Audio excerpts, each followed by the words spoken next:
Hello and welcome to this week's episode of Bright on Buddhism. This week we will be reading and discussing the Hakeda Yoshito translation of the Shōji Jissō Gi in its entirety. The text was originally authored by Kūkai, the founder of Japanese esoteric Shingon Buddhism, in 817 CE. During this time in his life, Kukai was the head of priestly affairs in the Japanese imperial government and was the administrative head of the largest temple in Japan at the time, Todaro. During this period, he also carried out many initiation rituals, authored many seminal texts in Shingon Buddhism, and organized his disciples into an official monastic community. The text outlines some vitally important esoteric philosophy of language, sound, and reality that's foundational to the Shingon school of Buddhism. Indeed, the title translates to the meaning of sound, word, and reality, and it discusses how reality manifests and arises as a result of a sound produced by Mahāvairocana's Dharmakaya, or Dharma body. You'll note that this is the first sutra episode where we're not reading a sutra or anything that proclaims to be a sutra. As promised, we're stepping into commentarial texts, treatises, and ritual texts that are foundational to various types of Buddhism, of which this text is a fantastic example. I've been waiting to be able to talk about the works of Kukai on the show for years, and I'm super excited to get started. We hope you enjoy.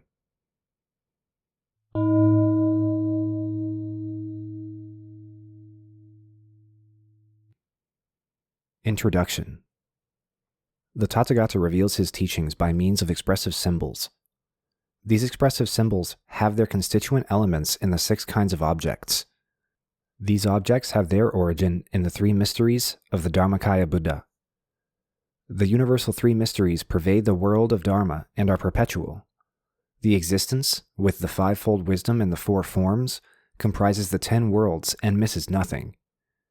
Those who have realized him are called the enlightened ones, and those who are lost, sentient beings. Sentient beings are infatuated and blind and know no way of attaining enlightenment on their own.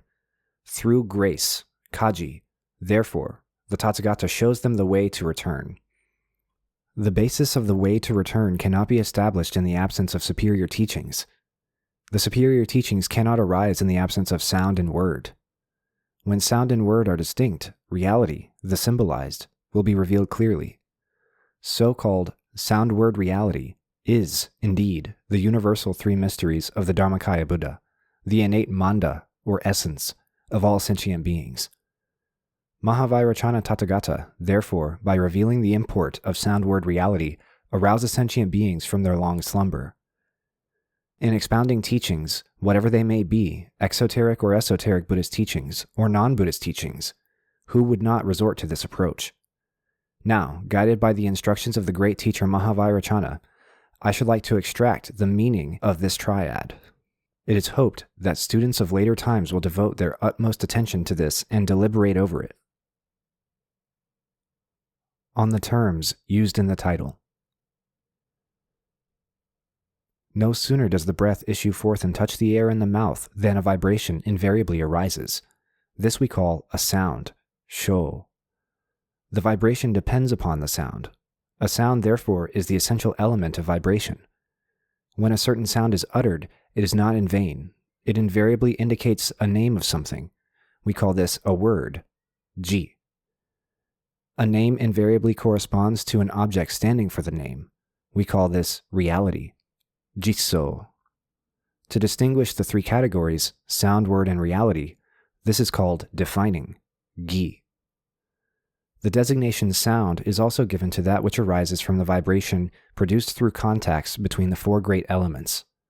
The 5 or 8 notes of the Chinese musical scale and the 7 or 8 declensions of Sanskrit have come to exist through sound. That a certain sound or sounds expresses a certain name always results from its being an expressive symbol. Any expressive symbol is rooted in the 6 kinds of objects. Interpretations of the 6 kinds of objects in terms of expressive symbols will be given later. If we apply the methods of analysis of the 6 types of Sanskrit compounds, the following analysis of the compounds sound word and sound word reality can be made. 1. Through sound, word comes to be. Word, therefore, is that which depends on sound. Analyzed this way, we are taking sound word as a dependent compound. If we say that reality becomes manifest by sound word, and that therefore reality is dependent on sound word, we are also taking sound-word reality as a dependent compound. 2. If we say that sound invariably has word, that is, that sound is the possessing and word is the possessed, and sound has the content of word, we are taking sound-word as a possessive compound. Sound-word invariably has reality, and reality likewise has sound-word. Both are mutually possessing and possessed. We are also taking sound-word reality in this manner. 3. If we state that, other than sound, there is no word, and that word, therefore, is sound, we are taking sound-word as an appositive compound. If we state that, other than sound-word, there is no reality, and that sound-word, therefore, is reality, we are taking sound-word reality also as above.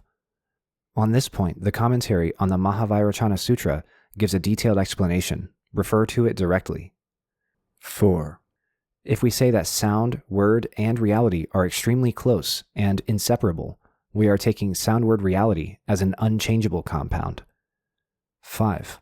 If we say that sound-word is provisional and falls short of truth, while reality is profound and quiescent and transcends name, that sound vibrates in vain and does not indicate anything, or that word, whose written symbol has a pattern of up and down and short and long, is different from sound, we are taking the two compounds as compounds combining two different things. A compound whose first element is a numeral is not applicable. Among the 5 kinds discussed above, the 5th is superficial, the 3rd and 4th are profound, and the remaining 2 can be taken as either superficial or profound. The main discourse. The main discourse consists of 2 divisions. First, a scriptural source will be cited, and then interpretations on it given. Question. Now, through what sutra can the meanings of sound, word, and reality be established? Answer. They can be established on the basis of the Mahāvairocana-Sūtra, which contains clear evidence. Question. How are they explained in that sutra? Answer. In that sutra, the Dharmakaya Tathagata preached the following verse, quote, "The perfectly enlightened one's mantras are made up of syllables, names, or clauses. Like the statements made by Indra, they are meaningful and effective." Unquote. Question. What is the meaning of these lines? Answer. There are exoteric and esoteric meanings. The exoteric meanings are as given by the commentator of the sutra. The esoteric implications are profound and manifold.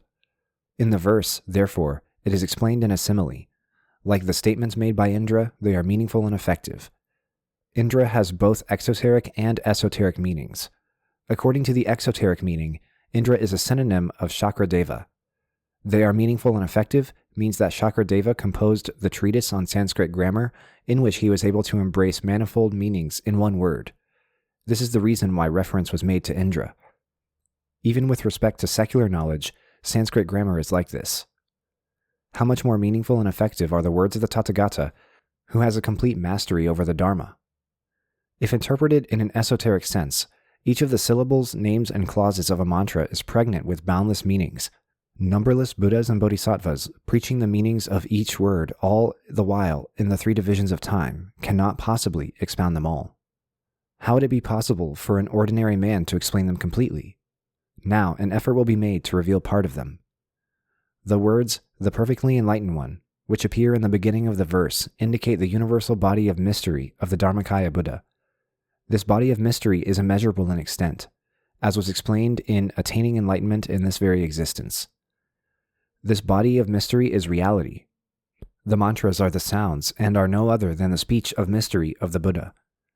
The syllables and names are the words.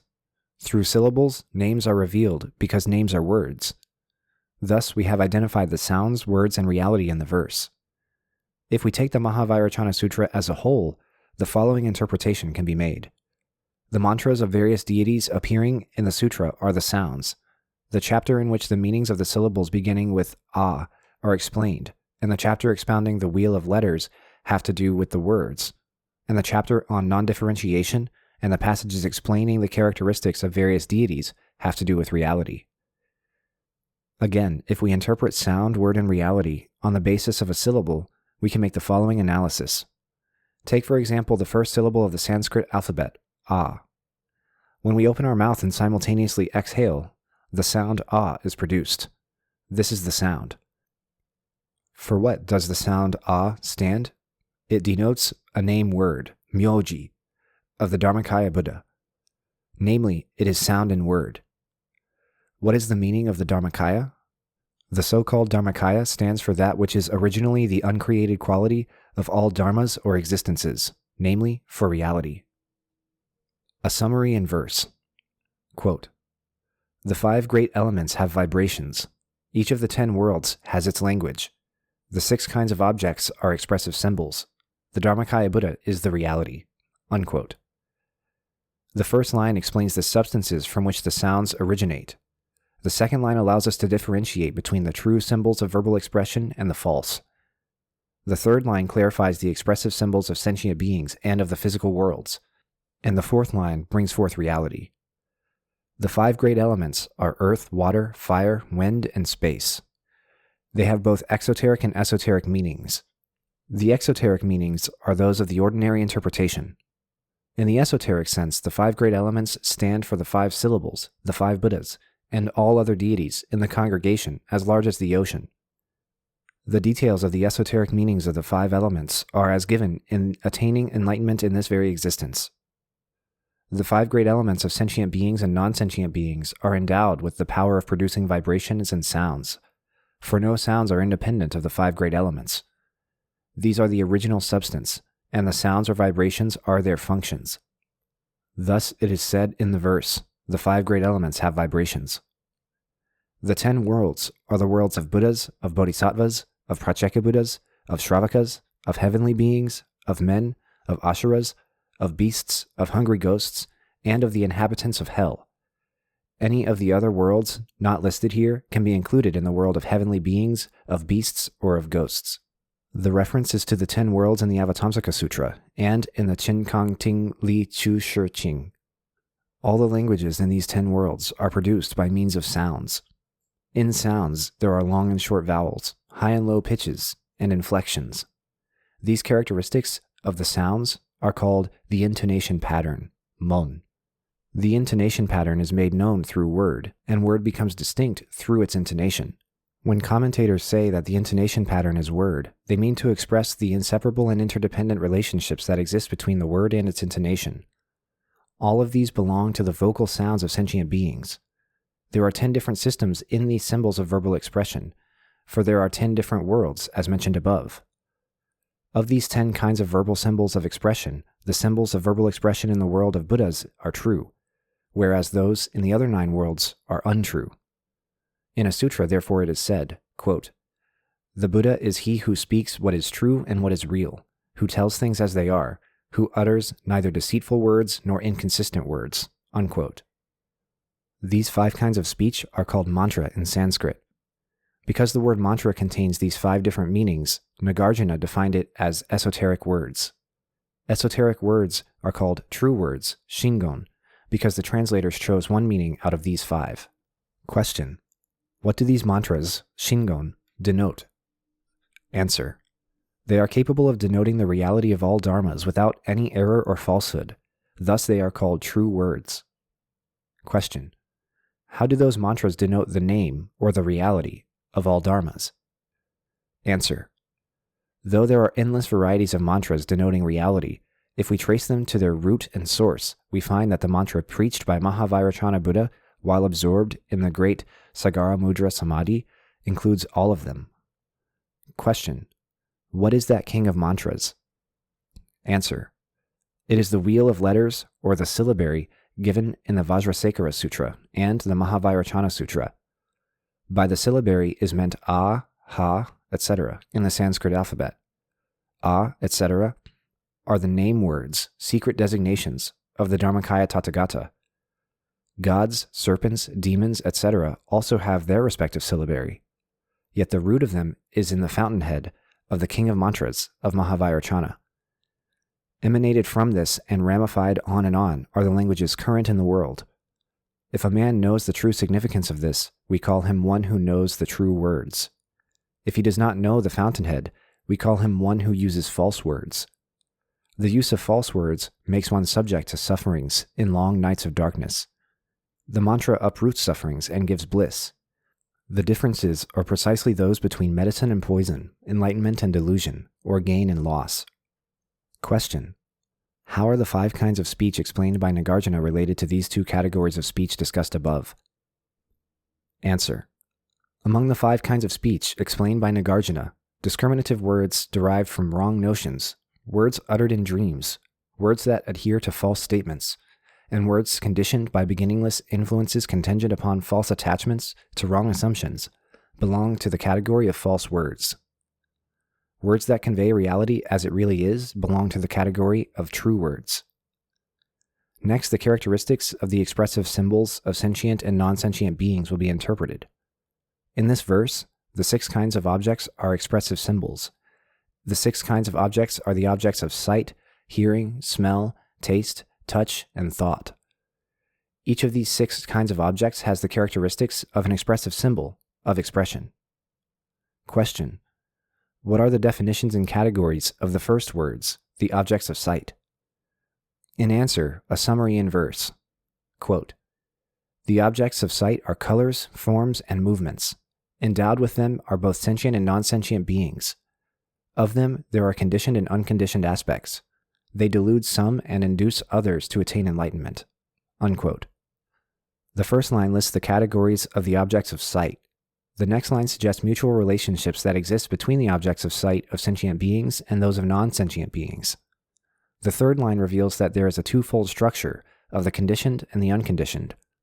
And the fourth line explains that the various objects of sight are harmful, like poison, to the foolish, but beneficial, like medicine, to the man of wisdom.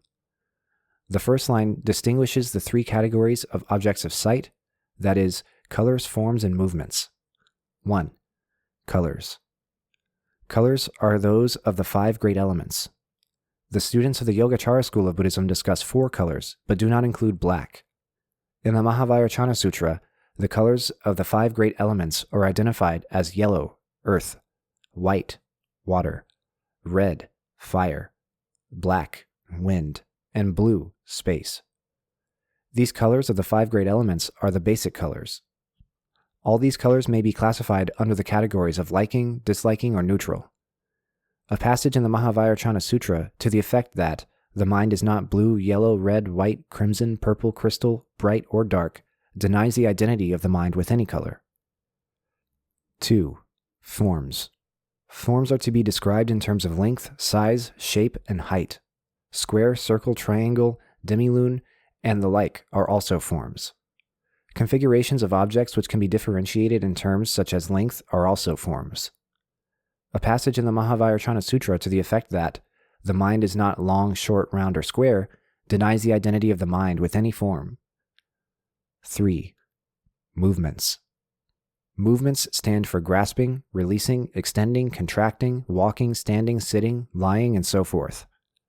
That the objects of sight continue in their configuration, now appearing and now disappearing, is because they are undergoing constant transformation. The same movement cannot be repeated at the same place where the former movement has occurred. Any movement is repeated continuously or continually, nearby or far away. While in motion, an object of sight is subject to transformation. Furthermore, it may rotate by its inertia. All these distinctions are to be classified under the category of movement. Thus, all colors, forms, and movements having to do with the working of the eyes are the objects of the eyes.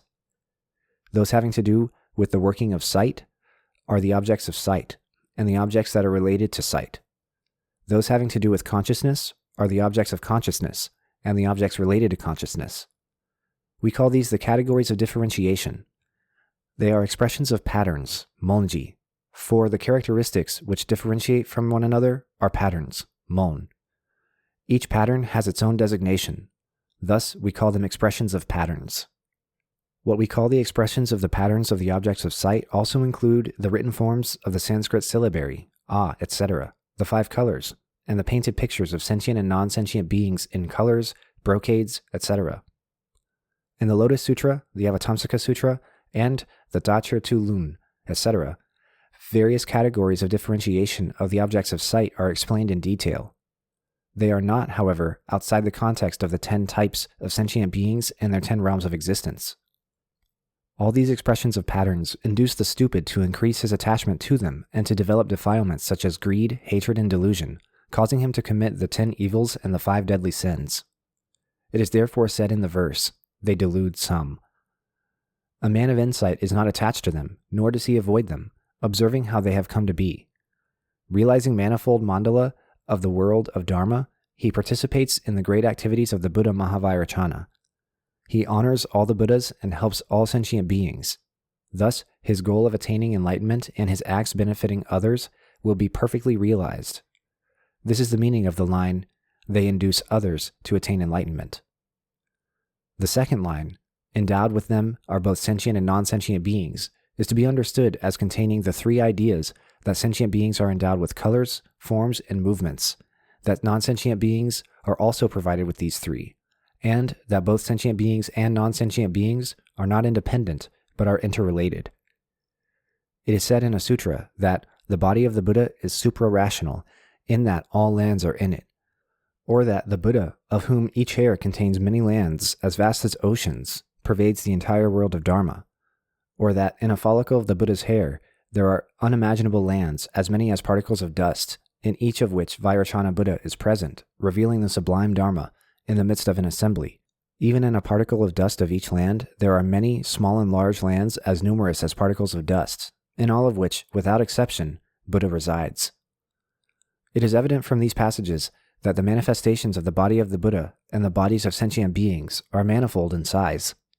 The body of the Buddha can be regarded as having the magnitude of the world of Dharma, as vast as infinite space, or as having 10 Buddha lands, or 1 Buddha land, or as having the size of a particle of dust.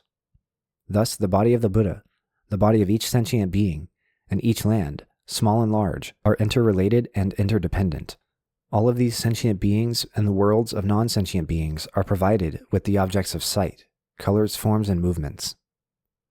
The third line, "Of them are conditioned and unconditioned aspects," will now be commented upon. The objects of sight, colors, forms, or movements, which we have discussed above, are the products of the unconditioned. In other words, they are the manifestations of the body and mind of the Dharmakaya Buddha. Seen from the relative point of view, the bodies of the Buddhas and their lands have distinctions of large and small, coarse or fine, but seen from the absolute point of view, they are equally the undifferentiated one. Thus, the bodies of the Buddhas and their lands have 2 aspects, that is, the conditioned and the unconditioned. All of these objects of sight are provided with the 3 attributes, color, form, and movement, and are interrelated. This is an interpretation given from the point of view of the enlightened one. Even if we interpret the objects of sight from the point of view of unenlightened sentient beings, the same can be said, for it can be inferred that any sentient being is the originally enlightened Dharmakaya and is identical to the Buddha. He and the land where he resides are the unconditioned. What have come to be conditioned by karma are these sentient beings in the triple world and 6 transmigratory paths and their respective realms. The objects of sight in terms of sentient beings and non-sentient beings are harmful as poison to the foolish, but beneficial as medicine to the man of wisdom. Hence, in the 4th line, they delude some and induce others to attain enlightenment. Question: of these conditioned and unconditioned objects of sight, which are the creating and which are the created? Answer: the creating are the 5 great elements and 5 colors. The created, the threefold world. The threefold world is of infinite marks of distinction, which are called the expressions, monji, of the conditioned and the unconditioned. Here ends the interpretation of the objects of sight. Thus concludes The Meanings of Sound, Word, and Reality by Kukai.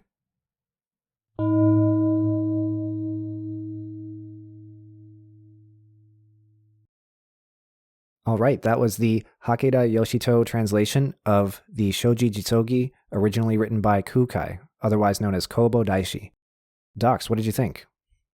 This was a hard one to parse. They're going into some very esoteric terms here and going really deep into layers of definitions. I've described in other readings where I've talked about this Buddhist cycle having a fractal nature.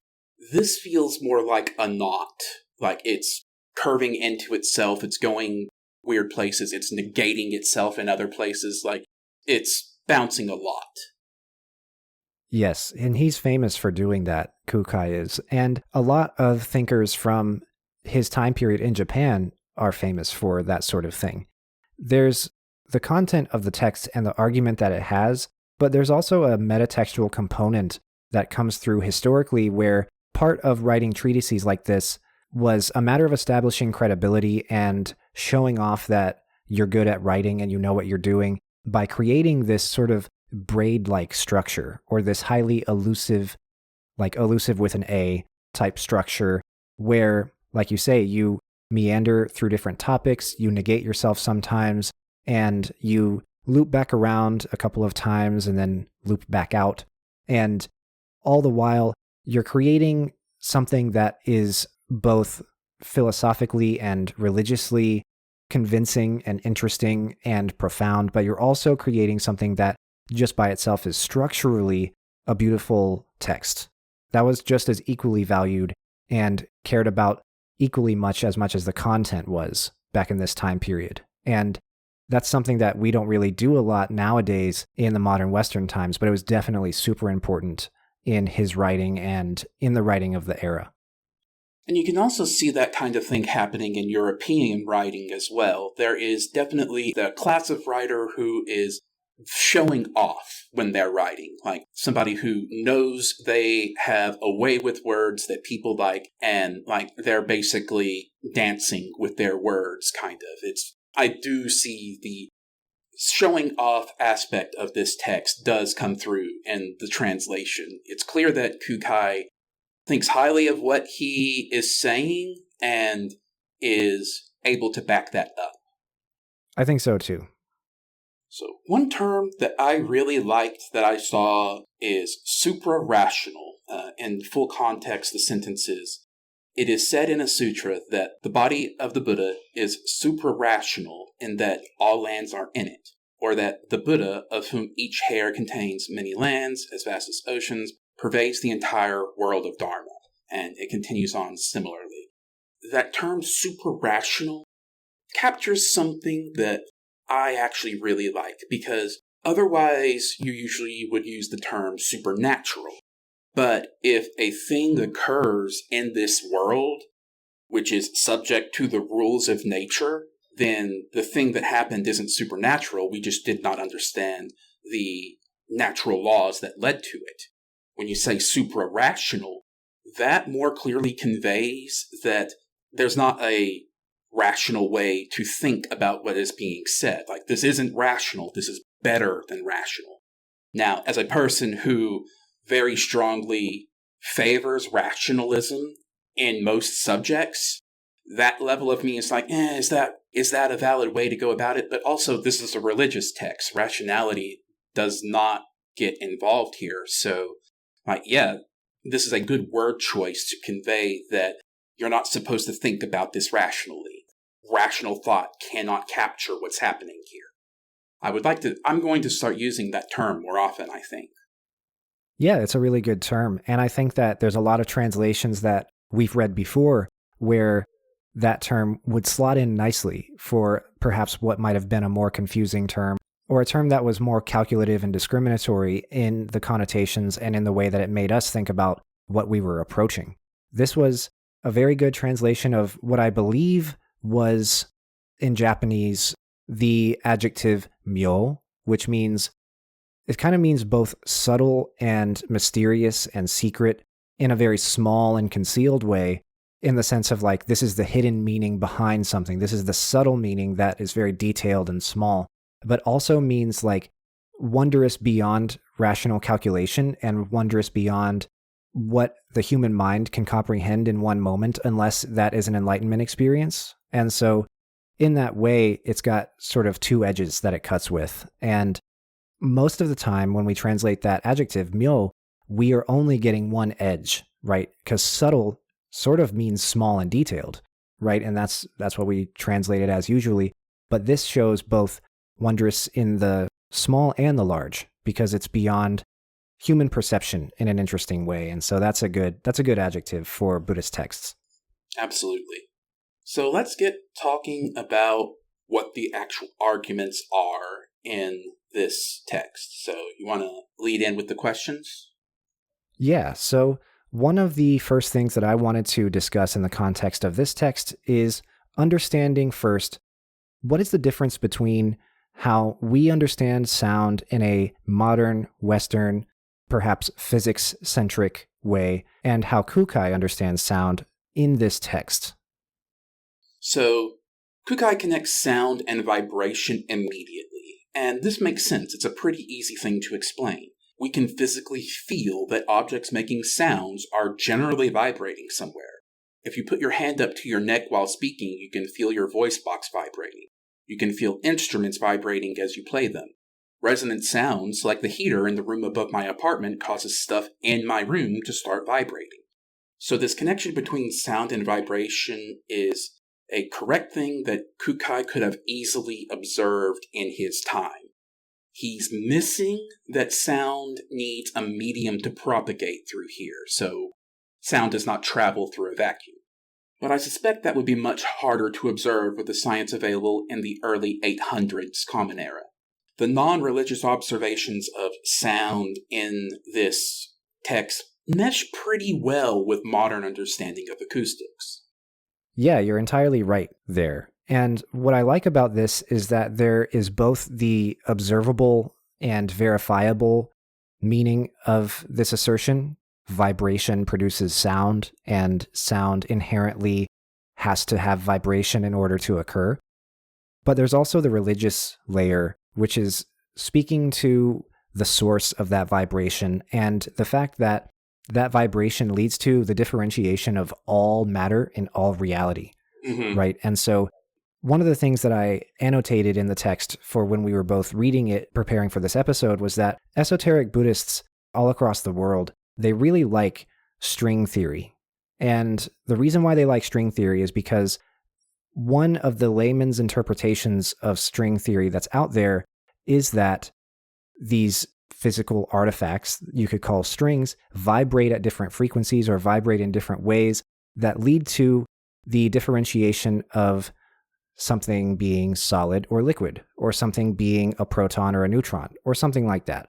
And Vajrayana Buddhists love that because this argument in esoteric Buddhism is that, like, the foundation of all reality, arising as it does, is the vibration of the Dharma body of Vairocana making the Ah syllable, the Ah Sutra, right? So the sort of predecessor to all differentiated reality is just simply the vibration Ah by Vairocana. And that gets very religious and very non-scientific very quickly. And so there's that layer of meaning to this. And when string theory came around in the 20th century and now into the 21st century, they really jumped on it because they were like, hey, look, science verifies us as being right. And then scientists looked at Buddhists and they were like, hey, look, our science is supported by these religious claims from 1,000 years ago. And so I think that that sort of relationship, as I've said on the show, is problematic, but I did need to point to it being there because that is one of the big, huge ramifications of this early section on sound that we get in this text. It's worth noting that string theory is not super popular among the physicists I know, and I do know a couple of physicists. It's been a long time since I've done any reading on string theory, but part of the reason I've stopped keeping up with it is because a big problem is that it did not produce anything that could lead to an observable test of string theory. There's a XKCD comic that is skewering this, where somebody is saying, what if everything was based on a string that's vibrating a lot? Person 2 asks, okay, what would that imply? Person 1, who is advancing string theory, says, I don't know. That's kind of where string theory was when I was keeping up with it at all, is that it's not really producing something we can measure. It's based on a what if that is kind of the starting point that is trying to lead to something observable, and that is backwards. Science is supposed to observe something and then start its theories. So not only is the mixing of religious and science going on here problematic, but the actual science being mixed in is not super well supported. That's a misstep, in my opinion, mixing these two things together. It's misleading in some cases. I agree. And I don't think that if you want to be an esoteric Buddhist, you don't need to be convinced of it using Western science, whether that science is good or bad. And so I think that it's okay to just evaluate this claim on its own grounds, right? Especially given the fact that Kukai himself wouldn't have had any knowledge of string theory, and nobody from his time period would have either. So I think that it's just much more useful and productive on a personal level, but also on a scholarly and academic level, and on a historical level, to just accept that he believes what he's saying, and the reasons he believes what he's saying are different from the reasons that we believe things to be true or not true today, and that's just how that worked. That difference is important, and we have to validate it. And so let's move on, if you're ready, to the next topic. Go for it.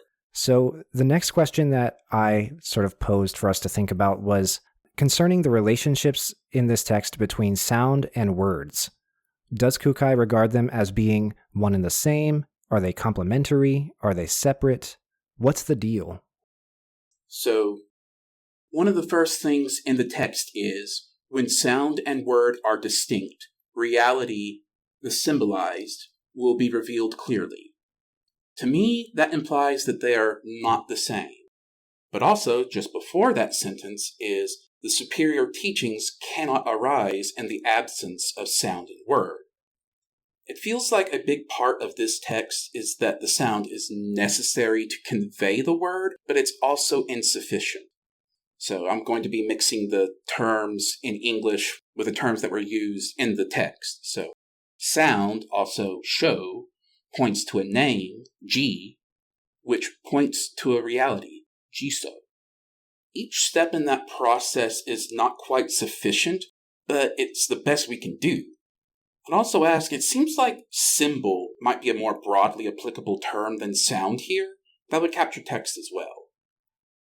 Yeah, I would agree that that's sort of how he bears out the relationship between sound and words. There is sound that doesn't have meaning, which is just gibberish, blah, blah, blah, or whatever. And most of that sound doesn't have the characteristic of being a word, right? Right. Blah, blah, blah, actually, in my view, is a series of words because it implies the lack of meaning of something. That's what those words mean. So those count as words. But, just random sounds. That's not a word. Exactly right. And so a word is sound that also has to have a referent in reality, right? And that's what's spoken to by the quote you said, when sound and word are distinct, reality, the symbolized, will be revealed clearly. So sound being meaningless, gibberish being the background hum of the universe, and word being vibrations of sound that we have sort of discovered a relationship, to reality inside of. And it's kind of complicated how that works. There's a really complicated section in this text where he goes through 6 declensions of Sanskrit grammar to talk about the relationship between sound and word. And the reason why he does that is because the Mahāvairocana Tantra, or the Mahāvairocana-Sūtra that he read, where this first relationship between sound and meaning is discussed, is in Sanskrit. And he's commenting on that text here in this text. And also he's showing off that he knows how to read Sanskrit, and he knows Sanskrit grammar, which is notoriously hard. And in the process, he discusses these different types of relationship that are profound or not profound. And I'm not going to go through any of them here, but the essential idea at the bottom of it all is that word and sound are inextricably linked, but you can have sound without word. And that's because it's sound without meaning, right? So in our modern Western sense, we understand words and language in general to be constructed. Anthropologists will tell us that language is something that is culturally constructed. It's socially and culturally agreed upon sounds and usages of sound to convey meaning. And the rules of language then are also similarly collaboratively agreed upon or disagreed upon. So I definitely glazed over a bit when we were getting into Sanskrit grammar. I don't have the background context to have really absorbed what was being said there, so I definitely kind of tuned out during that part because I did not think that it would have been useful for me to try to dig into that just because I didn't have the context to work with. Yeah, and frankly, I don't think it is useful to dig into, at least for our purposes of discussion.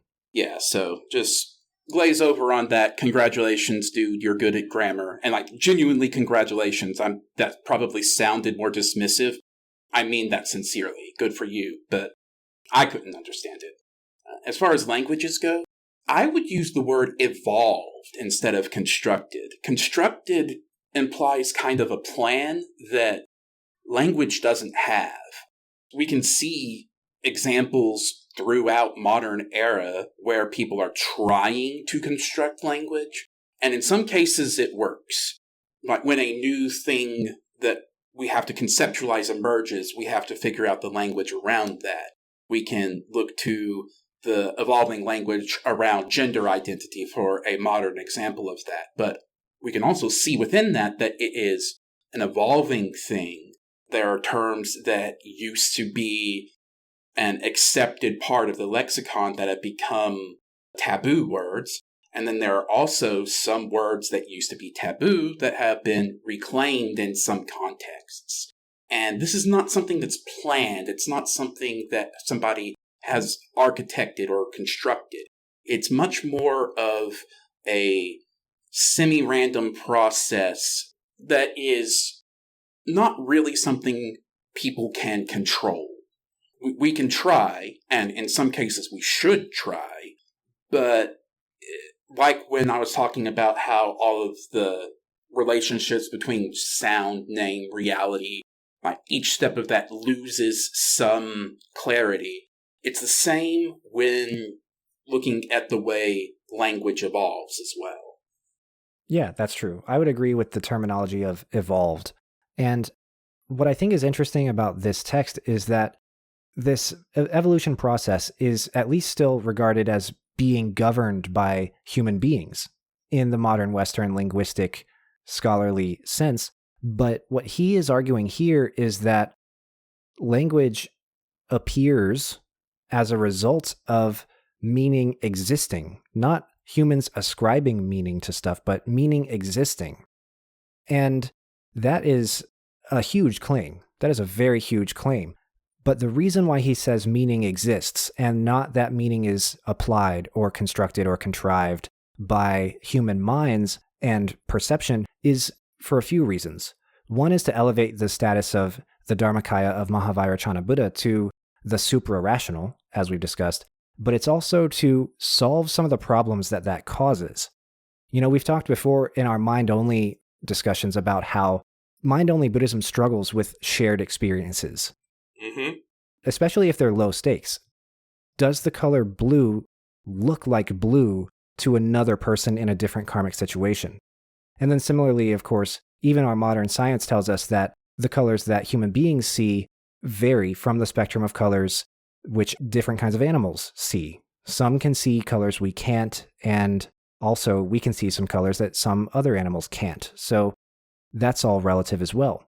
Because of this relativity, and this sort of fluidity of perception and the problem of shared experience, Kukai skillfully actually sidesteps the entire problem, dodges the whole question by simply saying, well, meaning exists. And so the relativity of meaning that comes about through shared experience is not a problem at all. And I think that is sort of hidden in this text in a way that somebody reading it for the first time with no context might not first get, but it's something that I wanted to mention here because it's a very important implication of the process of the emergence of reality that comes through in his system.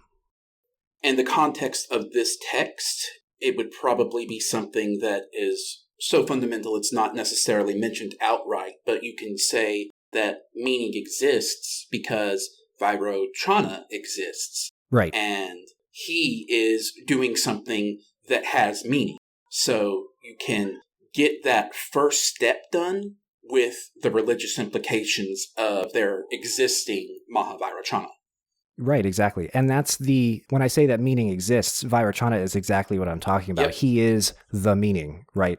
And because of the problems that shared experience causes, that also plays into this idea that Vairocana, as he is all reality, he's presenting himself differently to people of different karmic backgrounds, karmic situations. And that explains why animals, they see different colors than we do, and they experience language different than we do. And that's why hungry ghosts experience water as fire, and they experience blood as water, and stuff like that. That sort of covers all of the earlier teachings and the sort of fundamental cosmology stuff, that historically late Buddhism has to grapple with because it's already there, right? So this is covering a lot of, you might say, commentarial or doctrinal issues that would have been circulating at the time among other religious thinkers and among monastics. And so I think that it's very skillfully, but also still very subtly done away with or solved in this text. Yeah, it isn't something that I pulled out on my first reading, but now that we are discussing it here, I see exactly what you're talking about. And with the full context this text was intended to address, I would call, the word I would use is efficient. This is efficient writing, efficient arguments. It gets to the point very quickly, and it anchors itself on very solid ground of, hey, Vairocana exists, and Vairocana, it kind of is our shared experiences. And so that is how we get around the idea of shared experience via mind only, is Vairocana is that shared experience. Exactly, right. And, that plays into the next question, the next topic that I had. Which comes first? Words for stuff or the stuff itself? And I think that we've covered here that the text seems to argue that the stuff and the words kind of co-emerge in some ways. But I think there's multiple answers to this question. So what did you sort of think whenever I posed that question? The answer seems to be, it depends on who is speaking. The words of the Dharmakaya Buddha seem to come first, creating stuff as they are spoken. These would be the words within Vairocana's world text. But for sentient beings, since we can't access the full meaning of Vairocana's words because we're unenlightened, dukkha, delusion, etc., we have to come up with our own words for the things we see. So for us, the reality comes first and the words second, and our words for things will always miss something, be slightly insufficient. Whereas if it is Vairocana speaking, the word creates the stuff, or they emerge at the same time. Different answer for different speakers, basically. I think that bears out, especially because later in the text, he says something along the lines of, all of the 10 realms have their own language. The demons, the hungry ghosts, animals, people, the 2 types of gods, Shravakas, Bodhisattvas, and Buddhas. And the only one that he says is true, like capital T true, is the language of the Buddhas. And the reason why that's the case, why the other ones are not true, is exactly what we're discussing here. It's because Buddhas are the only ones with the power to speak things into existence, or for whom existence is language. This is kind of the complicated thing. Reality itself is language for Buddhas, whereas the sounds that we make with our mouths at each other, or the stuff we draw on paper and ascribe meaning to at each other, that's language for us. And like you say, the various grunts and grumbles that we make at each other are going to be insufficient. But suchness, as it's understood in Buddhist doctrine, is the word of the Buddha in our lives, in reality. The suchness of something is simply the fact that it was spoken by Vairocana, in this case, as part of his Dharma world text. And I think that's a very fascinating language philosophy, but also a very fascinating sort of metaphysical philosophy. So when we're talking about Mahāvairocana, he is going to be speaking words into what he speaks is all going to be true by his cosmic power. But for Buddhas, I'm wondering if it's more because they see reality so clearly, they have perfect cognition of how the world works. They are also like incapable of deception. Their words are true because they are not conceptually able to speak untrue words. So it's not so much a matter of what they say comes to existence as much as they can only say things that exist. That's an interesting question to ponder, I think, because I think that both interpretations are out there. I think some Buddhists do think that Vairocana speaks things into existence, and I also think that some say that, the language that is presented to each individual is only that which exists, even if it is in a skillful means fashion. So in other words, suchness is something that is beyond the realm of perception for all unenlightened beings, but reality still presents itself to us. We see stuff in front of us. And so the discrepancy there could be covered by skillful means, and could be a sense where Vairocana is speaking to each of us differently in a skillful way. And then the other interpretation is that he's only saying things that exist, but because of our karmic situation, we're perceiving them differently. And that second interpretation introduces, again, the shared experience problem, but not nearly as bad as mind only does by itself. Essentially, because of what we discussed, the meaning is Vairocana. I think that if I had to justify, and I'm speaking other people's words here, and I'm not sort of taking a side on this myself, but I think if I had to justify the idea of Buddhas, especially Mahāvairocana, speaking things into existence, I would say that the way that would work in Buddhism is because Mahāvairocana has amassed a lot of power, a lot of potential energy through his great compassion, that he now has the supernatural or the supra-rational power to control all of reality, in a sense, right? So remember when we talked about Amitabha, he was able to create his Pure Land because of all the power he accumulated during his bodhisattvahood. Whenever he was a bodhisattva, his bodhisattva work was so compassionate and saved so many people and was so important that all of that momentum got sort of transferred or folded into the Pure Land that he presides over now. And so in a similar fashion, because of his compassion and because of his work as a Buddha or as a bodhisattva, now he has sort of the ability to take over all of reality or to be all of reality. But that's a problem. And the reason why that's a problem is because of something that we talked about when we very first started doing esoteric texts. If he's in control of all of reality, and some people or some beings experience dukkha or experience actual suffering, then that's at Vairocana's feet, because he's conscientious. He's able to control all of that, right? That's a problem too. Yeah, it's the problem that, I don't remember which sutra it was, but we had that one side episode, Vairocana and cosmicness was what we were talking about, and that is exactly what was tripping me up there. When we're talking about Shakyamuni Buddha, the Buddha we have here, he is perceiving hell and hungry ghosts and all of the horrible things going on in samsara, whereas Vairocana appears to be creating it. And I think the solution to that issue would be saying that because of reasons that are super irrational that we can't fully access, these things are necessary or inevitable, or for some reason it has to happen.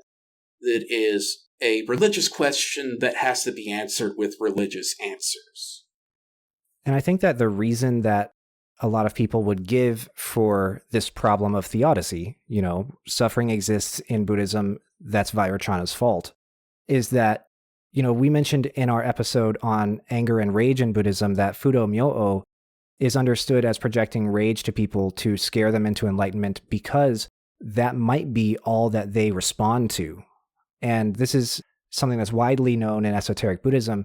Deities, including Fudo Myo-o and Mahāvairocana, make use of anything and everything they can to urgently lead people to enlightenment. And so while it may seem messed up to our modern Western post-Protestant compassionate moralities, it might be viewed as necessary in Buddhism to say, okay, well, if I sit on Vulture Peak and I preach the Four Noble Truths, this being will not listen, will not do it, will not become enlightened, will not change their lives. But if there is some sort of dukkha in their lives, if there's some sort of obstacles in their lives, they may respond to that faster or easier or instead. And we may not like it, but I think that that's where a lot of esoteric Buddhism lands. I mean, a lot of esoteric Buddhism and Buddhism in general is talking about using what means you have available to you and coming to people at the level they're at. And it is a common thought that people respond to punishments more than other motivators. Now, modern research has mostly debunked that. Positive reinforcement is usually a better motivator than negative reinforcement. However, that's not universally true. It may not be true in a specific moment in a given being's life. And we also see other religions coming down in this way as well. I don't remember the citation for it, but spare the rod, spoil the child is in the Bible. And so we see in other religions that punishment is a core thing that happens as a motivating factor, and Buddhism is another religion, so here it is. Here it is, indeed. All right, so let's move on to the next topic. When Kukai speaks of words, does he just mean language, the sounds that we make at each other and the things we write back and forth to each other? Or does he mean all dharmas? If he means all dharmas, all small d dharmas, meaning all things in reality, then how does this whole thing make sense? Once again, it depends on who is speaking. In the 10 worlds set up, everyone outside the world of Buddhas is speaking words that don't cover all dharmas. Our words are quote-unquote untrue, while the words of Buddhas are quote-unquote true. When a Buddha is speaking, they are referring to all dharmas. And this makes sense for a couple of reasons. Bluntly, Buddhas are smarter than us, so they can pack meaning into their words more efficiently than we can. Also, because a Buddha is one who, quote, speaks what is true and what is real, who tells things as they are, unquote, their words would have to contain all dharmas. To give a full accounting of the world, they have to describe everything that exists. If I can divert into my particular realms of nerddom, I can relate it to some computer science terminology. It makes me think about the capacity difference between conventional and quantum computers. A conventional computer represents everything in binary. A bit, the smallest part of information that a computer uses, can either be a 1 or a 0, and that's all it can be. Meanwhile, if we go to a quantum computer, a quantum bit, which I'm going to call a qubit, can entangle several different 1s or 0s in the same space, making qubits able to express much more than a conventional bit. It seems to me like the quote-unquote true words of a Buddha have a similar property, able to fit more meanings into one sound or symbol. As a given listener gets closer to enlightenment, they are able to go beyond the exoteric, i.e. conventional bits, meanings, and pull out these esoteric, manifold meanings from the true words, i.e. qubits. I think that's a really good analogy for understanding how the words of the Buddha, including all dharmas, are meant to be and how we ought to understand them. I think that something that's very important in Kūkai's philosophy of language and in Shingon Buddhism's philosophy of language and mantras and why mantras work is because in an enlightened sense, or in a sense of being a Buddha and looking at this, all words have shared nature and relationships to all other words in language. And through this, we've also seen that all words have relationships through meaning and through reality with all dharmas that we can see in reality. And that relationship of meaning is causal in the sense that all words emerge in language and in reality because of the arising and as a result of the arising of other words, and also their relationships of meaning. this word means this and not that. So, the word cat is related to quantum computing, at least in the sense that quantum computing refers to something other than a cat. And so those two words are related because they have that difference. And so when we elevate that to the level of a Buddha looking at language and reality, we similarly say due to dependent origination that all small d dharmas are all related because of dependent origination. They all contain the same nature, and through understanding the nature of one, you can understand the nature of all others, at least through understanding causation, at least through understanding how they all came to be and where they're all going. And overlaying language and folding that into the emergence of reality here is an interesting and fascinating move. And I think that it's one of the things that's extremely unique to esoteric Buddhism. There's not necessarily this sort of esoteric emergence of reality argument in other schools of Buddhism. There's a little bit of it in Tendai, but it's all really related to the Lotus Sutra in Tendai Buddhism. But in Zen, in Pure Land, in other schools of Buddhism outside of China and Japan and in India, it doesn't really have that same sort of reality level connotation. And so this is one of the more fascinating things to study in Shingon Buddhism. The key there, I think, is the meaning part.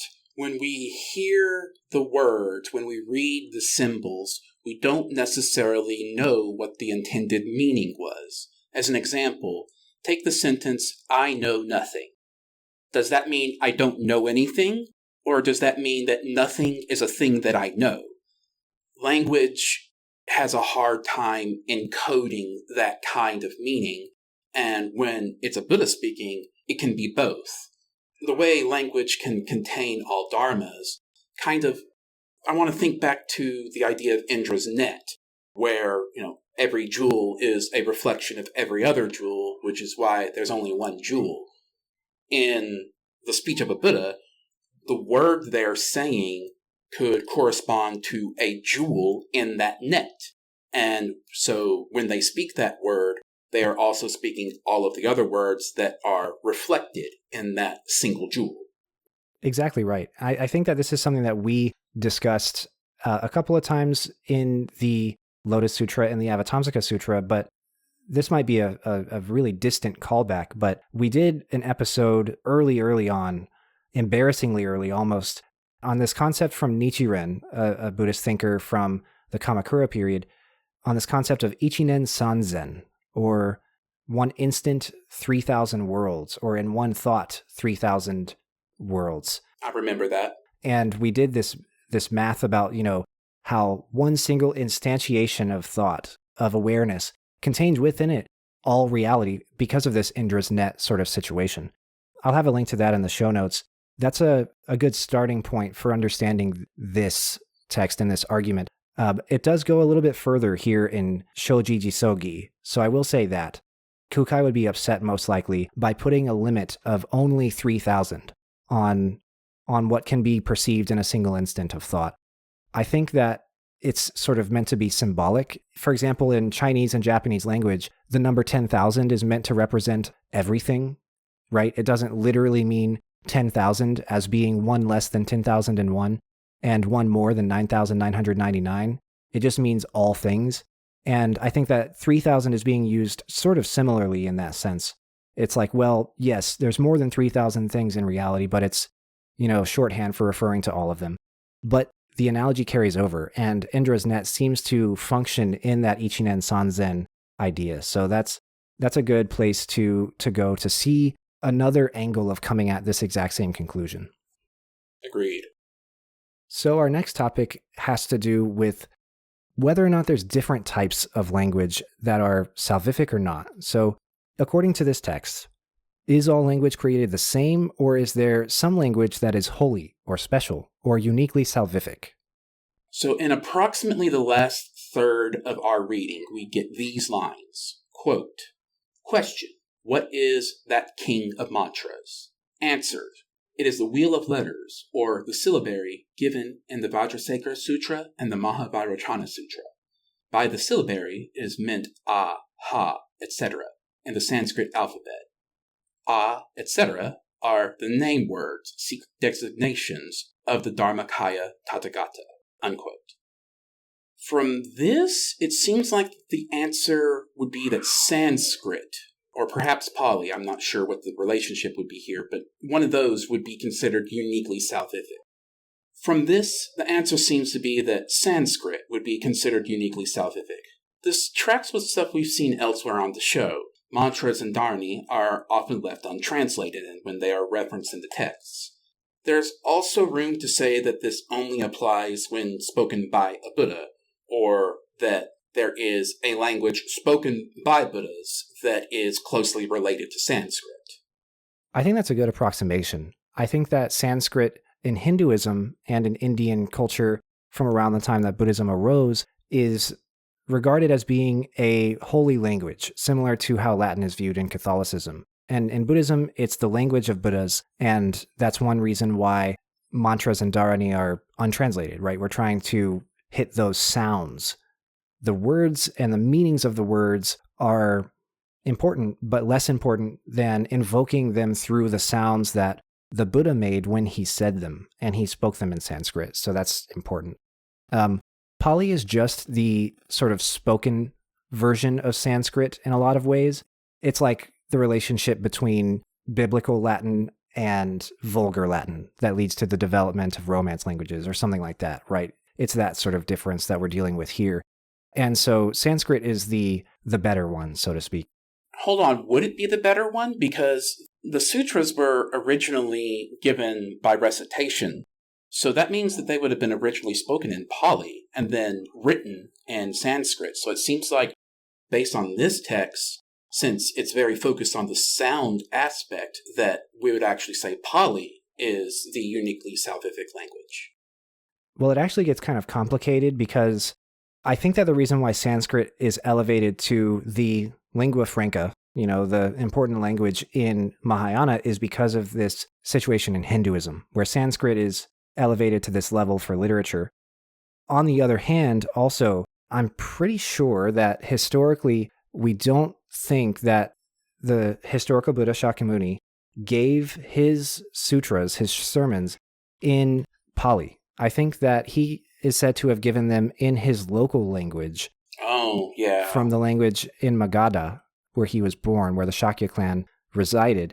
And then when Ananda, or you could say the Buddhist councils, put those together after him, then they were doing that in Pali for a few reasons. One reason is, of course, that Pali was much more widely used by people from farther away. And also, I believe that the councils were held in a different region from the region where the Buddha lived. So right. The language thing is actually kind of hard here. Even though Shakyamuni is said to have given his sermons in his local language and then the canon created in Pali early on, in Mahayana, we then get this idea that he was a manifestation of Mahāvairocana to the point that he was actually giving his sermon only to those people, right? So because they understood the language that Shakyamuni himself spoke, then in that moment, Mahāvairocana was only giving his dharma to them alone. And then it changed to Sanskrit and then Chinese, Japanese, English, what have you. So that sort of speaks to this insignificance or insufficiency of the languages of people who aren't Buddhas in this text. Speaking back to the topic of language being salvific, or certain language being salvific or not, I think that what's interesting here is that just any old Sanskrit, like if I learned Sanskrit and I spoke it, in some ways it wouldn't be holy and salvific unless I was quoting a Buddha.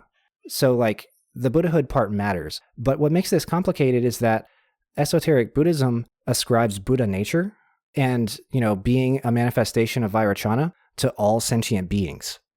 Even if we don't know it or we doubt it or we vehemently disbelieve it, we are still said in esoteric Buddhism to be Mahāvairocana himself.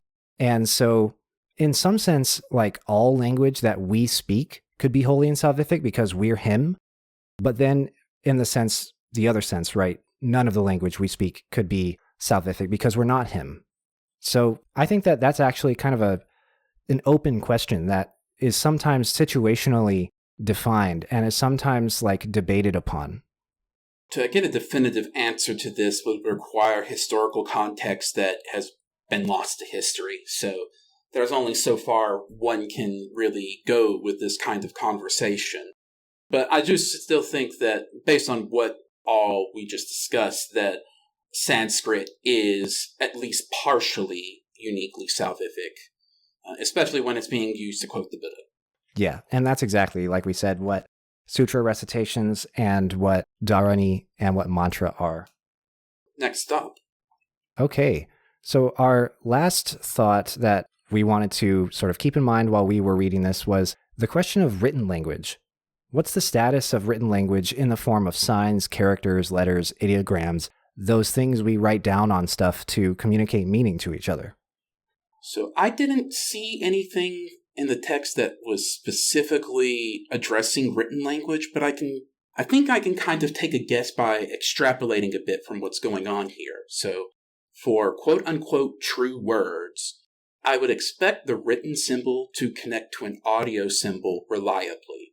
So, for example, in this true language, the equivalent to the letter A would map to the vibration readout that I'm looking at on my Audacity recording right now reliably. If the characters can translate directly to a sound, then to an enlightened writer or reader, I don't think there's much of a difference between the two. It's a non-dual relationship. The symbol and the sound in this context are essentially the same thing, or at least conveying the same thing. I think I agree with you there. I think that all the stuff that we've been talking about between sound and words applies here between sound and words and written language. You can scribble on a paper and it'll be gibberish and it'll be nonsense and it won't mean anything, or you can collect those lines in such a specific way that they refer to a sound or to a meaning, and then they become letters. They become written language as opposed to just nonsense. And what's fascinating here is, as in sound, as in spoken language, some individual sounds that are literally just an individual syllable have meaning, but then also you can stack a bunch of them together and you can make different meaning. You can stack a bunch of different syllables together to make a word and a sentence, and that has specific meaning. Just the exact same way, there are some languages where a letter refers to just one sound, not even a full syllable in some cases, just a sound. And then there are some languages where one ideogram, one collection of lines, has many, many different possible meanings, or it has a very deep and very profound meaning, or many layers of meaning to it. I think that that's sort of an interesting parallel between spoken and written language that further supports this notion that you've put forward that it is a non-dual relationship, and all the properties of language that we've been discussing so far apply both to spoken language and to written language. Agreed. Anything else we should talk about? No, I think that covers it. All right. Well, that has been our discussion of the Shōji Jissō Gi by Kukai. Glad to finally get a non-the Buddha speaker into our lineup. I guess we've kind of had that with Vimalakirti, but here, this is Kukai. And I can see the difference between the voice of Kukai and the voice of the Buddha. Within this canon, these are different characters, and it comes out in the text that Kukai is producing. I agree. All right. Listeners, thank you for listening, and we hope to see you next time. Thanks for listening, and we'll see you next time.